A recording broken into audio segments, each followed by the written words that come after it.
পরের দিন সকালে উঠেই আগে দুজনে মিলে 2 কাপ চা নিয়ে বসে পড়লাম, কারণ সকালের শুরুটা যদি ভালো হয় সারাটা দিনই ভালো যায়। তো দেখো, তারপর চা খেয়ে চলে এসেছি কাজ করতে, কলে এখানে এসেছি কাচাকুচি করতে। তো কাচাকুচি তো করতেই হবে, আগের দিন ঘুরে এসেছি, সেই জামা কাপড়গুলো তো অনেকটা জমেছে। তো সেটাই এখন আমি কাচাকুচি করলাম। দেখো এখানে 2 বালতি দেখতে পাচ্ছ কেচে নিয়েছি, কেচে এখন চলে এসেছি বাইরে। তো এগুলোকে এখন মিলে দেবো। আর একটু সকাল সকালই কেচেছি, যাতে মোটা মোটা সোয়েটার এগুলো শুকাতে না 2 দিন লেগে যায়, না হলে ভালো করে শুকাতেই চায় না। তো দেখো আমি এখানে এগুলো এখন মিলে নিচ্ছি ভালো করে। আর এই যে দেখো একটু পরে এই যে ও ঘুরে বেড়াচ্ছে, তাই ওকে বলছিলাম তুমি ঘুরে এসছো আর আমাকে এখানে কষ্ট করতে হচ্ছে কাজ।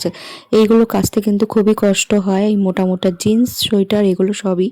তো ওকে সেটাই আমি বলছিলাম। তো বলার পর একটুখানি ঢং করে সেটা ঠিক করছিল। তো যাই হোক, আর এখানে দেখো স্নান করে পুজো দিয়ে নিচ্ছি। পুজো কিন্তু আমার হয়ে গেছে, একটু সারা ঘরে ধূপ আর দেখিয়ে নিলাম।